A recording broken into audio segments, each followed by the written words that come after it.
Mark 16:15. பின்பு இயேசு அவர்களை நோக்கி, நீங்கள் உலகமெங்கும் போய் சர்வ சிருஷ்டிக்கும் சுவிசேஷத்தை பிரசங்கியுங்கள் என்றார். அருமையானவர்களே, ஆத்துமாதாயத்தை குறித்து நாம் பார்த்து கொண்டிருக்கிறோம். உயிர்த்தெழுந்த இயேசு கிறிஸ்து இங்கே சீஷருக்கு கொடுக்கிற கட்டளையை இங்கே நாம் பார்க்கிறோம். 3 காரியங்களை சொன்னார். உலகமெங்கும் போங்கள், சகல மனுஷரையும் சந்தியுங்கள், எல்லாருக்கும் ஒரே செய்தியை சொல்லுங்கள். அது என்ன செய்தி என்பதை அருமையாளர் சொல்லும் பொழுது சுவிசேஷத்தை பிரசங்கிங்கள் என்று சொல்கிறதை பார்க்கிறோம். சுவிசேஷம் என்றால் நற்செய்தி என்ற அர்த்தம். ஆகவே யாரை குறித்த நற்செய்தி என்ற கேள்வி வருகிறது. மார்க்கு 1:1 சொல்லுகிறது, இயேசு கிறிஸ்துவை பற்றிய சுவிசேஷத்தின் ஆரம்பம் என்று அங்கே நாம் வாசிக்கிறோம். ஆகவே இயேசு கிறிஸ்துவை பற்றி நற்செய்தியை உலகமெங்கும் எடுத்து செல்ல கர்த்தர் நமக்கு கட்டளை பிறப்பித்திருக்கிறார். இதை மனதிலே கொள்ள வேண்டியது அவசியமாக இருக்கிறது. காரணம், கர்த்தர் நமக்கு செய்த உபகாரங்களுக்கு அளவே கிடையாது. ஆகவே எப்போதும் மனதில் ஒரு நன்றி உணர்வு தேவனுடைய பிள்ளைகளுக்கு இருக்க வேண்டியது அவசியமாக இருக்கிறது. யாரோ ஒருத்தர் 500 ரூபா அல்லது 5000 ரூபா கொடுத்தா 10 தேங்க்ஸ் சொல்கிறோம். ஆனால் ஜீவனையே கொடுத்துருக்கிறார், எத்தனையோ நன்மை செய்திருக்கிறார். அருமையானவர்களே, ஆகவே இந்த கர்த்தரை குறித்து எந்த விதத்திலாயிலும் அவருக்கு லாபமாக இருக்க வேண்டும், இந்த சுவிசேஷத்தை மற்றவர்களுக்கு சொல்ல வேண்டும் என்று இந்த வருஷத்தின் ஆரம்பத்தில் நீங்கள் தீர்மானிங்கள். வாலிப பிள்ளைகள், காலேஜில் படிக்கிறவங்க, அருமையானவர்களே, கர்த்தருக்கென்று எதையாவது ஒன்றை நீங்கள் செய்ய வேண்டும். ஒன்று செய்யும் பொழுது அது 100 மடங்காக பெருகி உங்களுடைய வாழ்க்கையிலே திரும்பி வரும் என்பதை தெரிந்து கொள்ளுங்கள். பாருங்கள், பழைய ஏற்பாட்டு மக்களுக்கும் நமக்கும் சில வித்தியாசங்கள் இருக்கிறது என்பதை நான் வாரம் காண்பித்து கொண்டு வருகிறேன். நமக்கு அவர்களுக்கும் வேறு எந்த வித்தியாசமும் கிடையாது. நாம் அந்த காலத்தில் வாழ்ந்திருப்போமானால் நமக்கும் அதே நிலையில்தான். ஆனால் காலங்கள் மாறிவிட்டது. மாற்றினவர் இயேசு. எல்லாரும் கரங்களை உயர்த்தி கர்த்தரை ஸ்தோத்திரிப்போம். இன்றைக்கு இவ்வளவு சுயாதீனமாக, சமாதானமாக, விடுதலையோடு ஆராய்த்து கொண்டிருக்கிறோமானால் இதற்கு ஒரே ஒரு காரணம், இயேசு என்பதை திட்டமாய் நீங்கள் அறிந்து கொள்ள வேணும். சத்தியத்தை அறிவீர்கள், அந்த அறிவு உங்களை விடுதலையாக்கும். இடம்புறாவும் தேவனை குறித்த அறிவினாலே நிரம்ப வேண்டும் என்று நான் ஜெபித்து கொண்டிருக்கிறேன். அநேக விசுவாசிகள் உலகத்தில் இருக்கிறார்கள். ஆனால் இந்த சபை அருமையானவர்களே, ஒரு அறிவுள்ள சபையாக, தேவனை குறித்த அறிவுள்ள சபையாக இருக்க வேண்டும் என்பது என்னுடைய ஒரு ஆழமான ஒரு ஆசை. அருமையானவர்களே, தேவனை குறித்த அறிவு வரும்போது எல்லா பயங்களும் போய்விடுகிறது, விடுதலை வருகிறது. தேவனை பார்த்து பயப்படுவதற்கு பதிலாக இந்த தேவனுக்கு எப்படி தொண்டு செய்வோம் என்ற ஒரு ஆர்வம் உள்ளே இருந்து எழும்ப ஆரம்பிக்கிறது. அநேகர் நினைக்கிறது போல் தேவன் அருமையானவர்கள் கண்ணாடி வச்சுட்டு இப்படி பூத கண்ணாடி வச்சுட்டு இப்படியே நம்ம தப்பெல்லாம் அப்படி பார்க்குறோம், குறித்து வச்சுட்டு அதுக்கு ஒரு எப்போ தண்டனை கொடுக்கலான்னு சொல்லி எதிர்பார்க்கிறதும், இப்படித்தான் ஒரு படம் எல்லா மதத்தினருக்கும் அருமையானவர்களே உள்ளே ஆழமாக பயந்திருக்கிறது. வேதம் திட்டமாக இதை மறுக்கிறது என்பதை தெரிந்து விடுங்கள்.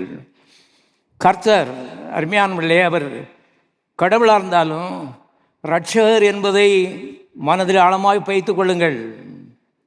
பாவிகளை ரட்சிக்க கிறிஸ்து இயேசு உலகத்திற்கு வந்தார். ஃபார் நோ த ரீசன், வேறு நோக்கத்துக்காக வரல. ஃபார் ஒன் ரீசன், ஒரு காரணத்துக்காக வந்தார். பாவிகளை ரட்சிக்க கிறிஸ்து இயேசு உலகத்தில் வந்தார். இந்த ஒன்று தான் அவருடைய நோக்கம் என்பதை எல்லா மக்களும் அருமையாக அறிந்து கொள்ள வேண்டும். எல்லாரும் சொல்லுவோம், அறிவு வேறு வேலையில் அவர் இல்லை. ஆக உங்கள்கிட்ட என்ன தப்பு கண்டுபிடிக்கலாம் சொல்லி கர்த்தர் தேடிட்டு இருக்கிறத நீங்கள் பயந்து ஒளிஞ்சி மறைந்து கொள்ள வேண்டிய அவசியம் இல்லை. அருமையானவர்களே, கர்த்தரை நேசித்த நாட்களில் தீவிரமாக இருக்கிறதுல கர்த்தருக்காக பணிபுரியும்படி கர்த்தர் அழைப்பு கொடுக்கிறார். பழைய பாட்டு மக்கள் நம்மை போன்றவர்கள் தான். ஆனால் இவ்வளவு சுயாதீனமாக இவ்வளவு விடுதலையாக ஆராதிக்கக்கூடிய ஒரு பாக்கியம் அவர்களுக்கு இல்லாமல் போயிட்டு, காரணம் அவர்கள் வாழ்ந்த காலம் அப்படி. அவங்களுடைய பாஸ்டர் மோசே பாருங்கள், அவர்களை பற்றி அருமையானவர்களே ஒரு பகுதியை உங்களுக்கு வாசி காண்பிக்கிறேன். எபிரேயர் நிறுவனத்திற்கு திரும்புவோம். எபிரேயர் 12வது அதிகாரம், இதில் 19ஆம் வசனத்தில் புதிய ஏற்பாட்டு விசுவாசிகளுக்கு இந்த ஆக்கியோன் எழுதும் பொழுது சொல்லுகிறாரு, நீங்கள் வந்து சேரவில்லை என்று எழுதுகிறார். 19ஆம் வசனத்தில் நீங்கள் வந்து சேரவில்லை. அதுக்கப்புறம் 24ஆம் வசனத்தில் வந்து சேர்ந்தீர்கள், நீங்கள் வந்து சேர்ந்தீர்கள் அப்படி போட்டிருக்கு. நான் இதை உங்களுக்கு வாசித்து காண்பிக்க விரும்புகிறேன். புதிய ஏற்பாட்டு விசுவாசிகள் எங்கே வந்து சேரவில்லை, எங்கே வந்து சேர்ந்திருக்கிறார்கள் என்பதை அருமையானவர்களே அறிந்து கொண்டோமானால் கண்கள் திறக்கப்படும். ஆண்டவரே உமக்கு நன்றி, நல்ல காலத்தில் நான் பிறந்திருக்கேன், நல்ல காலத்தில் ரட்சிக்கப்பட்டிருக்கேன். எவ்வளோ பெரிய விடுதலை அவர்களுக்கும் நமக்கும், எத்தனை பெரிய வித்தியாசம். ஏதோ அவர்கள் தவறு செய்ததுனால தேவன் கொடுத்த தண்டனை கிடையாது. அந்த காலத்தில் அருமையானவர்களே தேவனை அபிதமாகத்தான் ஆராதிக்க முடியும் என்பதை தெரிந்து கொள்ளுங்கள். எல்லாரும் சுயாதீனத்துக்காக கரங்களை உயர்த்தி கர்த்தரை சோதரிப்போம். சுயாதீனமாக அருமையான நாட்களில் கர்த்தர் பாவத்தை மன்னித்து பரிசுத்த ஆவியை கொடுத்து வியாதியை இலவசமாக குணமாக்கி தரித்திரத்தை தொலைத்து பாருங்கள், எத்தனையோ நன்மைகளை புதிய ஏற்பாட்டை செய்திருக்கிறார். இதெல்லாம் கண் கொஞ்சமாக திறக்கும் போது தான் உள்ளான மனுஷன் இதெல்லாம் பார்க்கும்போது கண்ணீர் வர ஆரம்பிக்கும், அன்பு பெருக ஆரம்பிக்கும். கர்த்தருக்காக ஏதாவது ஒன்று செய்ய வேண்டும் என்ற ஒரு ஆசை நம்மை உந்தி தள்ள ஆரம்பிக்கும். பாருங்கள், சும்மா இருக்கிறது கிறிஸ்தவ ஜீவியத்தில் அது ஒன்றுக்கு உதவாத. அருமையான தேவனுடைய பிள்ளைகளை நான் வாசிக்கிறேன். 18ஆம் வசனம், அன்றியும் தொடக்கூடியதும் அக்கினி பற்றி எறியதுமான மலை நடத்திருக்கும், மந்தாரம் இருள் பெருங்காற்று ஆகிய வெளிநடத்திற்கும், எக்கால முழக்கத்தினிடத்திற்கும் வார்த்தையுடைய சத்தத்தினிடத்திற்கும் நீங்கள் வந்து சேரவில்லை. அந்த சத்தத்தை கேட்டவர்கள் பின்னும் தங்களுக்கு அந்த வார்த்தை சொல்லப்படாதபடிக்கு வேண்டிக் கொண்டார்கள்.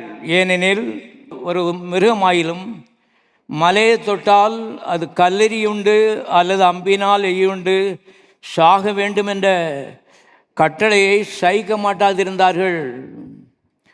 மோசேயும் நான் மிகவும் பயந்து நடுங்குகிறேன் என்று சொல்லத்தக்கதாக அந்த காட்சி அவ்வளவு பயங்கரமாக இருந்தது. எல்லாரும் சொல்லுவாங்க பயங்கரமாக இருந்தது. நம்ம பல மக்கள் தான் வேறு துணிகரமாக ஒரு பாவம் செய்யலை. ஆனால் தேவ சமூகம் அந்த சீனாய் மலையிலே அவர்கள் ஆராதிக்கும் பொழுது எப்படித்தான் அருமையான இந்த காட்சி இருந்தது என்பதை தெரிந்து கொள்ளுங்கள். மோசே தேவனுடைய முகத்தை பார்க்க வேண்டும் என்று ஜெபித்த மனுஷன். கர்த்தர் சொன்னார், முகத்தை பார்த்தீங்கன்னா செத்து போயிடுவேன், அதனால் என்னை பேக் சைடை பார்க்கலான்னு சொல்லி அந்த கண்மலைகள் ஒளிஞ்சிக்கன்னு சொன்னார்.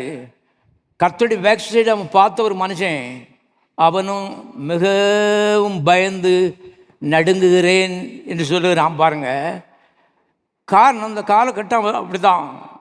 இயேசு வரவில்லை, ரட்சகர் வரவில்லை. மனதுருகிற கர்த்தர் மக்களுடைய ஃபீலிங்ஸு, அவருடைய உணர்ச்சிகள், அவருடைய ஷார்ட் கம்மிங்ஸ், குறைவுகள், இதிலெல்லாம் உணர்ந்து கொள்ளக்கூடிய ஒரு மத்தியஸ்தர் வராதனாலே தேவனை அருமையானவர்களே மக்கள் அணுக முடியாதபடி தவித்தார்கள், விரும்பினார்கள், முடியவில்லை. ஆனால் இயேசு வந்து வழியை திறந்து விட்டு அருமையானவர்களை கர்த்தர் சொல்கிறார், நானே வழியும் சத்தியமும் ஜீவனுமாயிருக்கிறேன், என்னை அல்லாமல் ஒருவனும் பிதாவினிடத்தில் வரான். பரலோகத்துக்கு போனாலும் சரி, ஜெபத்தில் போனாலும் சரி, இயேசு இல்லாமல் விசுவாசிகள் அருமையானவர்களே பிதாவாய் தேவனிடத்தில் வர முடியாது. இன்றைக்கு உள்ள நிலையை நான் சொல்கிறேன். என்றால் நீங்கள் ஞானக்குறைவாக இருந்து விட்டு பரலோக பிதாவிட்ட இல்லாத கதையெல்லாம் பேசிட்டு இயேசு விட்டுட்டிங்கன்னா உங்களுடைய ஜெபத்துக்கு பதில் வராது. இயேசு அவர்தான் அருமையான முற்றிலும் மாற்றி அமைத்திருக்கிறார் என்பதை தெரிந்து கொள்ளுங்கள். அவருடைய வருகை நிமித்தம், அவருடைய மனதுருக்கம், மனஸ்தாபத்து நிமித்தம் பிதாவாயு தேவன் இந்த முழு புதிய ஏற்பாட்டு விசுவாசிகளுக்கும் இரக்கம் காண்பித்திருக்கிறார். எங்கே வந்து சேர்ந்தார்கள்னு பார்ப்போம், வாசிக்கலாம். 22ஆம் வசனம், நீங்களோ சியோன் மலையினிடத்திற்கும், சபைக்கு சியோன் மலை, சியோன்னு பேர் உங்களுக்கு தெரியாவிட்டால் தெரிந்து கொள்ளுங்கள்.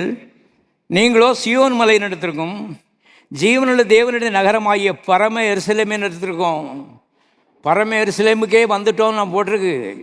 எத்தனை பேர் ரட்சிக்கப்பட்டிருக்கிறீர்கள்? எல்லாரும் கரங்களை கர்த்தரை சோதரிப்போம். இயேசு கிறிஸ்துவின் ரத்தத்தினாலே கழுவப்பட்ட மனிதன் ஒவ்வொருத்தனும் பரம எருசலேமிலே வந்துட்டான்னு போட்டிருக்கு. பாருங்கள், இருக்குது, பூமியில் இருக்கிறார்கள். இட் இஸ் டெம்பரல், தற்காலிகமாக கொஞ்ச நாள் இங்கே இருக்கிறான். கொஞ்ச நாள் தான், இது கண்ணிமைக்கு நேரத்தில் அருமையால் அங்கே போய் சேர்ந்துடும். அந்த பரம எருசலேமும் இந்த பூமியும் தேவனை பொறுத்தளவில் எல்லாம் ஒன்று தான். ரசிக்கப்பட்டவங்களுக்கு கண்ணம் ஒன்று, அங்கே போயிடலாம், அவ்வளோதான். ஏனென்றால் வானத்தையும் பூமியும் அவர் தான் படைச்சிருக்கிறாரு. எல்லாத்துக்கும் சொந்தக்காரர் அவர் தான் ராஜா. அருமையான அவர் நமக்குள்ளே இருக்கும் பொழுது பூலோகமும் பரலோகமும் ஒன்று. எல்லாரும் கரங்களை தட்டி மறுபடியும் கர்த்தரை சோதரிப்போம். பாக்கியமான காலத்தில் இருக்கிறீர்கள் என்பதை எப்போதும் உணர்ந்து கொள்ளணும். இதற்கு காரணம் இயேசு என்பதை மனதில் வைத்து ஜெபத்தை ஆரம்பிக்கும் போது இயேசுவின் சிலுவையை அருமையானவர்களை கொண்டுட்டு வரணும். முடிக்கும்போது இயேசுவின் நாமத்தில் ஜெபிக்கிறேன்னு சொல்லணும். அப்போ தான் பதில் வரும் என்பதை நீங்கள் தெரிந்து கொள்ளுங்கள். காரணம், பரலோகத்தின் தேவன் இயேசுவின் முகத்தை பார்த்து, இயேசுவின் கல்வாரி, இயேசுவின் காயங்கள், இயேசுவின் ரத்தம், இயேசுவின் பாடுகளை பார்த்து தான் உங்களுடைய முகத்தை பார்க்கிறார் என்பதை தெரிந்து கொள்ளுங்கள். உங்களுடைய ஜெபங்களுக்கு பதில் வருகிறது என்பதை தீர்க்கமாக அறிந்து கொள்ளுங்கள். எந்த தீர்க்கதரிசி, எந்த ஒரு சீனியர் பாஸ்டராக இருந்தாலும் சரிதான். Nobody is an exception. பாருங்கள், யாரும் விதிவிலக்கே கிடையாது. ஒரே ஒருவர், அவருடைய பெயர் இயேசு. எல்லாரும் சத்தமாக சொல்லுவோம், இயேசு. இன்னொரு முறை சத்தமாக சொல்லுவோம், இன்னொரு முறை சொல்லுவோம். எத்தனை ஆயிரம் முறையும் சொல்லலாம். அருமையானவர்களே, பரலோகம் சந்தோஷப்படும், உங்களுக்கு ஆசீர்வாதம் வரும். ஒன்றை திட்டமாய் தெரிந்து கொள்ளுங்கள். உங்களுடைய உபவாசம் கிடையாது, உங்களுடைய பிரதிஷ்டை கிடையாது, உங்களுடைய ஆல்நைட் பிரேயர் கிடையாது. எல்லாவற்றையும் செய்ய வேண்டும். இவையெல்லாம் அப்பிரயோஜனமான ஊழியக்காரர் செய்ய வேண்டிய கடமையை மாத்திரம் நாங்கள் என்ன செய்தோம் என்று சொல்லுங்கள். லூக்கா 13 கர்த்தர் அப்படி சொல்லியிருக்காரு. 3 நாள் ஃபாஸ்டிங் இருந்திருக்கிறோம். அப்பிரயோஜனமான ஊழியக்காரர் செய்ய வேண்டிய கடமையை மாத்திரம் என்ன செய்திருக்கிறோம். அவ்விதமாக சொல்லுங்கள். கர்த்தர் எனக்கு விதமாக கற்றுக் கொடுத்துருக்காரு. அப்படித்தான் நான் செஞ்சிட்ருக்கேன், பிரசங்கம் பண்ணியிருக்கேன். முடிஞ்ச உடனே போகிற வழியிலே சொல்லிட்டு போவேன், அப்பிரயோஜனமான ஊழியக்காரன் செய்ய வேண்டிய கடமையை மாத்திரம் என்ன செய்திருக்கேன். பெருமைப்படுறதுக்கு ஒன்றும் இல்லை. அருமையான, இது கர்த்தர் கொடுத்த பாக்கியம். தேவாதி தேவன் வானத்தையும் பூமியும் படைத்த தேவனுடைய பரிசுத்தமான வார்த்தைகள், சீக்ரெட் வேர்டு, பரிசுத்தமான வார்த்தைகளை இதை வாயில் வைக்கிறதுங்கிறது பாக்கியம் என்று நான் நினைக்கிறேன். காரணம், கொஞ்சம் கண்கள் எனக்கு திறக்கப்பட்டிருக்கிறது. வேற ஒரு காரணத்துக்காக இது செய்கிறதில்லை. 2வது காரணம், மக்கள் இந்த தேவனை பற்றிய அறிவிலே நிரம்ப வேண்டும். அதன் மூலமாய் அவர்களும் அவருடைய குடும்பமும் தொழிலும் ஆசீர்வதிக்கப்படும். தேவனை பற்றி அறிவு வரும் பொழுது தேவன் இருக்கிற இடத்துல குறைவே இருக்க முடியாது. அருமையானவர்களே, கவனியுங்கள். ஆகவேதான் வார்த்தைக்கு நீங்கள் இன்னும் முக்கியம் கொடுக்கணும். புதன்கிழமை சாயங்காலம் இவ்வளோ பேர் வந்திருக்கீங்க, கர்த்தருக்கு தோத்திரம். இன்னும் அருமையான, எவ்வளோ ஆர்வமாய் வார்த்தையை தொடர்கிறீர்களோ அவ்வளோ தூரம் தேவனை தொடர்கிறீர்கள். தேவன் இருக்கிற இடத்துல குறைவே இருக்க முடியாது. இப்போ வாசி முடிப்போம். 22ஆம் வசனத்தை வாசிக்கிறேன். நீங்களோ சியோன் மனையில் எடுத்திருக்கும் ஜீவனுள்ள தேவனுடைய நகரமாகிய பரம எருசலேமின் இடத்திற்கும் 1000-10,000 தேவதூதர்கள் இடத்திலும். இங்கே ஆயிரக்கணக்கான தேவதூதர்கள் இருக்காங்க. உங்களுக்கு தெரியுமா? கண்ணுக்கு தெரியாது இதெல்லாம். ஆனால் உள்ளே இருக்க கண்ணு கொஞ்சம் திறந்துச்சுன்னா இது நமக்கு கொஞ்சம் லேசாக புலப்பட ஆரம்பிக்குது. ஆண்டவரே நமக்கு நன்றி, எவ்வளவு பெரிய பாக்கியம் பாருங்கள். 1000-10,000 தேவதூதர்கள் பரலோகத்தில் இருக்காங்க போல. எபிரேயர் நிருபத்தில் 1ஆம் அதிகாரம் கடைசி வசனத்தை வாசி பார்த்தீங்கன்னா, they are all sent forth, already sent forth. இயேசு எப்பொழுது உயிர் தெழுந்தாரோ அப்போவே அவங்க கீழே இறங்கிட்டாங்க. அவங்க பூமியில் தான் இருக்காங்க, உங்கள் வீட்டில் இருக்காங்க. நீங்கள் எங்கெங்கே போகிறீங்களோ அங்கங்கெல்லாம் அருமையானவர்களே பாதம் கல்லில் இராதபடிக்கு கையிலில் ஏந்தி கொண்டு போவார்னு போட்டிருக்கு. வெளியெல்லாம் காக்கும்படி இவனுக்காக தம்முடைய தூதர்கள் கட்டளையிடுவார். சத்தியவேத்தை தெரியாவிட்டால் அருமையான இந்த மாலை வேளையிலே தெரிந்து கொள்ளுங்கள், உங்களுக்கென்று பிரத்யேகமாக எக்ஸ்க்ளூசிவ்லி ஃபார் யூ உங்களுக்காக ஒரு தூதனை கர்த்தர் நியமித்து வச்சிருக்காரு. எல்லாருக்கும் அருமையான கர்த்தருடைய தூதன் அருமையான கூட இருக்கிறான் என்பதை தெரிந்து கொள்ளுங்கள். இந்த உணர்வு வர ஆரம்பிக்கும் போது நன்றி பெருக ஆரம்பிக்கும், பயம் போக ஆரம்பிக்கும், தேவன் மேலே பாசம் வர ஆரம்பிக்கும். காரணம், இந்த தூசி மனுஷனுக்கு தேவன் அவ்வளவு முக்கியத்துவம் கொடுத்து அருமையானவர்களே பாக்கியத்தெல்லாம் கொடுத்துருக்கிறாரு. 1000-10000 தேவதூதர்கள் அவங்க தனியாங்க எங்கேயோ சபையில் ஆராதனை நடத்திட்டு இருக்கல, இங்கே தான் இருக்காங்க. எல்லாரும் கரங்களை தட்டி சோதரிப்போம்.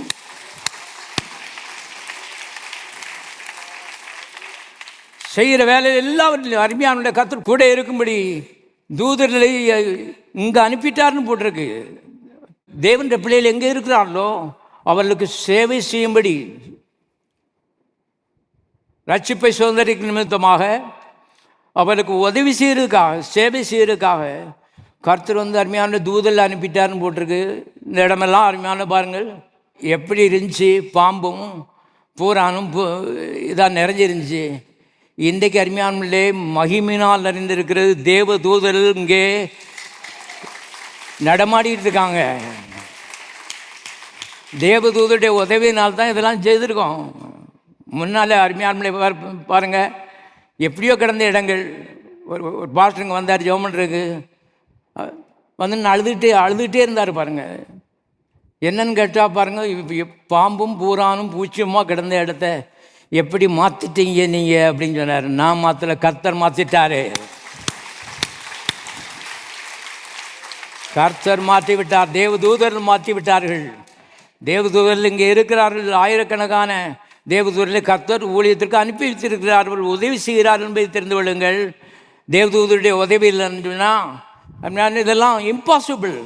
அருமையான கவனிங்க, இப்படி உதவி செய்வதற்கு தேவதூதர்கள் இருக்கிறார்கள். உங்களுக்கு தெரியுமா? இந்த உணர்வெல்லாம் அருமையான இருந்துச்சுன்னு சொன்னால் பாருங்கள், கர்த்தருக்கு இன்னும் நன்றி உள்ளவர்களாய் நம்ம இருப்போம் என்பதை தெரிந்து கொள்ளுங்கள். 1000-10000 தூதர்கள், 5-10 இல்லை, சர்ச்சில் 2000 பேர் இருக்காங்க. பாஸ்டர் நீங்கள் ஒரு 20 தேவதூதனை வச்சு ஜம்மாளிங்க அப்படின்னு கத்த சொல்லலை. அருமையான 2000 ஆள்கள் இருக்காங்கன்னு சொன்னால் 4000 தேவதூதர்கள் இருக்காங்கன்னு சொல்கிறேன் நான். பாருங்கள் 1000-10000 தேவதூதர்களுக்கும் வாசிக்கிறேன். பரலோகத்தில் பேர் எழுதியிருக்கிற முதற் பேரானவன் சர்வசங்கமாகிய சபைன்னு இடத்திற்கும், அதாவது சபை இருக்குத நம்ம பேரெல்லாம் அங்கேயும் ரிஜிஸ்டர் பண்ணியிருக்கான். காலேஜில் படிக்க பிள்ளைகளுக்கு காலேஜில் ரிஜிஸ்டர் பண்ணியிருப்பீங்க. வேலை செய்கிற ஆட்கள் வேலை உங்கள் ஆஃபீஸில் ரிஜிஸ்டர் பண்ணியிருப்பாங்க. தேவன் அங்கேயும் ரிஜிஸ்டர் பண்ணி வச்சுருக்காராம். பாருங்கள், இங்கே எழுதப்பட்டிருக்கிறது பரலோகத்தில் பேர் எழுதியிருக்கிற முதற் பேரானவன் சர்வசங்கமாகிய சபையினிடத்திற்கும் யாவருக்கும் நியாயாதிபதியாகி தேவனிடத்திற்கும், தேவன்கிட்டே வந்துட்டேன்னு போட்டிருக்கு, பிதாவாய் தேவன்கிட்ட. இந்த தேவன்கிட்ட தான் அவங்க வர முடியல. போன வாரத்தில் வாசி காண்பித்தேன். மகாபிரதான ஆசாரியன் வருஷத்துக்கு ஒரு தடவை பலதட்டு ஆட்டுக்குட்டியை அடித்து அந்த ரத்தத்தை உள்ளே கொண்டு போனான் மகாபரிசுத்த ஸ்தலத்துக்குள்ளே. அங்கே கிருபாசனம் இருந்தது. அவனுக்கு எச்சரிப்பு கொடுத்தாரு, ஒரே நேரம்தான், நெக்ஸ்ட் டைம் அடுத்த டைம் திரையை விலக்கிட்டு உள்ளே வந்தீங்கன்னா செத்த, அவ்வளோதான். பாருங்கள், அவன்தான் 30 லட்சம் மக்கள்லையும் பிரத்யேகமாக தெரிந்தெடுக்கப்பட்ட மனுஷன் பேர் சொல்லி அவன் கர்த்தர் அழைத்தார். ஆனால் அவன்கிட்ட சொல்கிறாரு, ஒரு நேரம் தான் வரணும், திருப்பி ரத்தத்தை தெளிக்கிறதுனால உனக்கு அந்த பயம் போயிடக்கூடாது, உள்ளே வந்தீங்கன்னா செத்து போயிடுவேன். அருமையானே நாம் ஒரு சாகலை, எல்லாம் நல்லா சமானமாக உட்காந்துருக்கோம். எல்லாரும் கரங்களை தட்டி கர்த்தரை சோதரிப்போம். ஆராதனை முடிக்கிறதுக்கு முன்னாடி யாராவது செத்து போவீங்கன்னு பயம்லாம் எனக்கு ஒன்றும் கிடையாது. இன்றைக்கி அருமையானே வாழ வைக்கிற காலம், பாவத்தை மன்னிக்கிற காலம், அணுக்கிறது காலம், இது வாழ்வின் காலம், உயர்வின் காலம். இதை மனதில் வைத்துக்கொண்டு அருமையானவர்களே வாழ வேண்டும் என்பதை தெரிந்து கொள்ளுங்கள். ஊழியம் செய்யும் போதும் ஆட்களை பயம் காட்டக்கூடாது. அவன் என்ன பாவம் செய்திருக்கான்னு சொல்லி இப்படி மப்பம் பிடிக்கக்கூடாது. பாவத்தையெல்லாம் கர்த்தர் இயேசு மேலே போட்டு அவரை தண்டித்து கேன்சல் பண்ணிட்டாருன்னு போட்டிருக்கு. அதனால் உலகத்தில் இருக்க கொடிய பாவிகள் தேவனுடைய நண்பர்கள் என்று வேதம் சொல்லுகிறது. ஆனால் நாம் என்ன அவன் பாவி, இவன் பாவி, இவன் பாவின்னு சொல்லிகிட்டு இருக்கோம். நீ 2 Corinthians 5 எடுத்து நல்ல வாசு பாருங்கள். எல்லாருடைய பாவங்களையும் இயேசு மேலே போட்டு தண்டித்து அவங்களுடைய பாவங்களை கேன்சல் பண்ணிட்டாருன்னு போட்டிருக்கு. நான் நினைப்பதில்லைன்னு சொல்கிறாரு. அருமையான பாருங்க, நாமும் அவ்விதமாக மாற வேண்டி இருக்குது. இந்த மனதில் தேவனை போல பாவத்தை கர்த்தர் மனதிலே வைக்கிறது இல்லையா. நீ சில கோயிலுக்கு போனீங்கன்னு சொன்னால் 1 மணி நேரம் பாவத்தை பற்றி தான் பிரசங்கம். அதான் விளங்காமல் இருக்கு சபையில் 10 பேரும் 20 பேரும் இருக்க காரணமே இதுதான் பாருங்கள். என்றால் வேதத்தினுடைய ஆரம்பமும் தெரியாது, முடிவும் தெரியாது, ஒன்றும் தெரியாது பாட்டு இருக்குது. பாவி என்று இன்றைக்கி யாருமே தேவன் கணிக்கிறது இல்லை. எல்லாரும் அவருடைய நண்பர்கள் தான். கர்த்தர் சொல்கிறாரு, தேவனோடு நண்பனாக மாறும்படி வா. நிறைய ஃபேவர்ஸை கர்த்தர் வரிசையாக அடுக்கி வச்சிருக்காரு. கர்த்தர் தமிழத்தில் அன்பூர்களுக்கு ஆயத்தம் பண்ணவில்லை, கண் காணவில்லை, காது கேட்கவில்லை, நம்முடைய மனதிலே தோன்றவில்லை. நமக்கோ தேவன் அவளை தமது ஆவியினாலே உள்ள வெளிப்படுத்தியிருக்காரு. நிறைய ஆசீர்வாதங்களை சேமித்து வச்சுருக்காரு. வச்சுக்கிட்டு தான் இங்கே வா, இயேசுவே உள்ளவார்னு கூப்பிடு, சின்ன இன்விடேஷன் கொடு.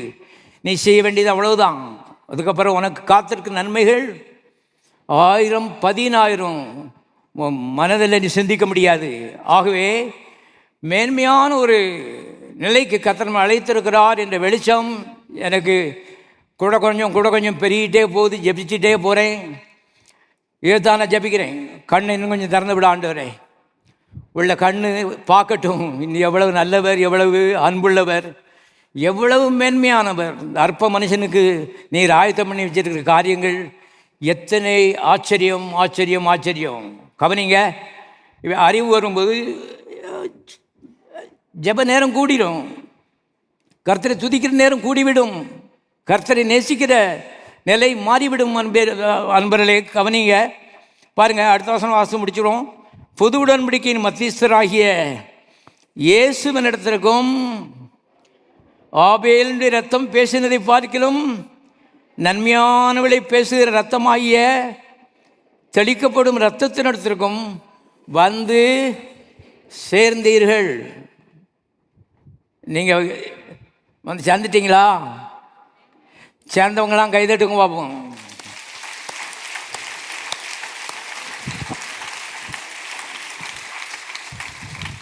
பாருங்க, தெளிக்கப்பட்ட ரத்தத்திட்ட வந்து சேர்ந்துட்டீங்களா?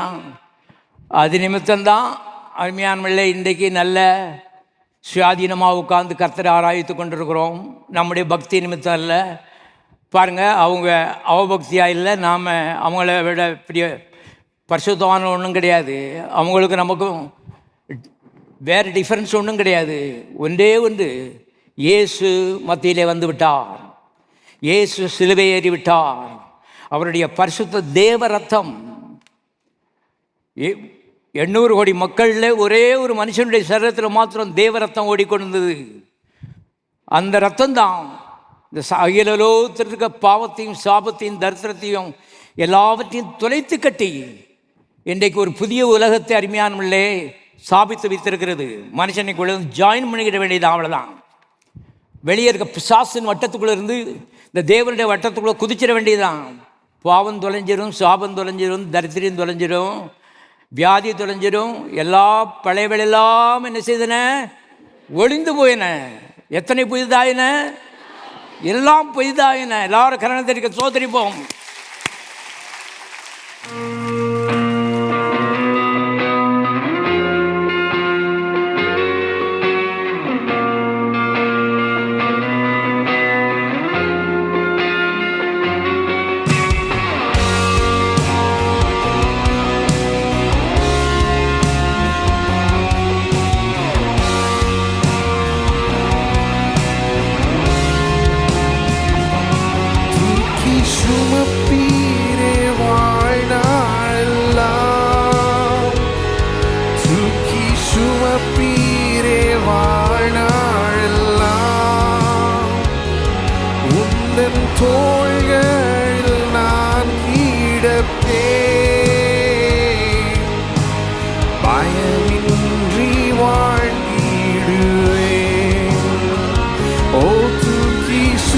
சுமப்பீரே வாழ்நாளெல்லாம்,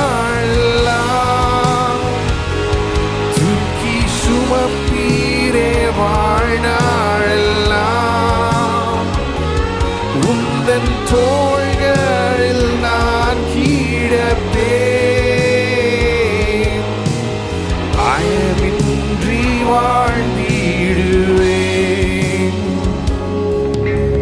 குழப்பங்கள் என்னை குழப்பும் போது குழந்தை போல நான் முன் வருவேன்.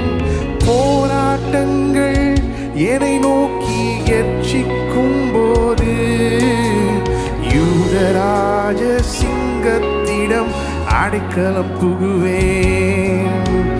போராட்டங்கள் என்னை நோக்கி எச்சிக்கும் போது யூதராஜ சிங்கத்திடம் அடைக்கலம் புகுவேன். தூக்கி சுமப்பீரே வாழ்நாளெல்லாம், தூக்கி சுமப்பீரே வாழ்நாளெல்லாம்.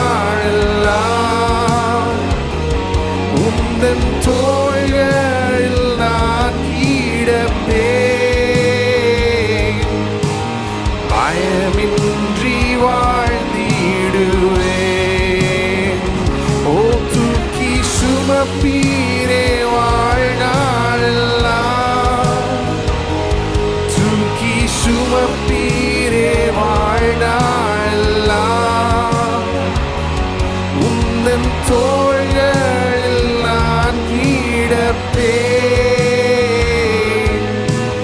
பயமின்றி வாழ்ந்திடுவேன்.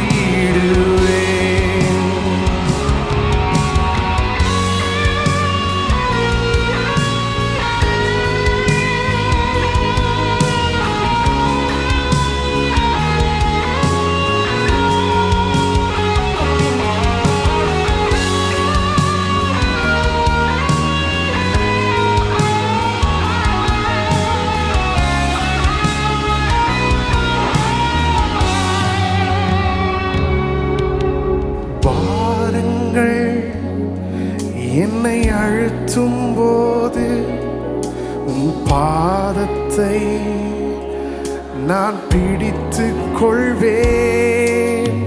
யாருமின்றி நான் கலங்கும் போது என் நண்பனாக நீரே என்னை நடத்தி செல்வீர். யாருமின்றி நான் கலங்கும் போது என் நண்பனாக நீரே என்னை நடத்தி செல்வீர். தூக்கி சுமப்பீர்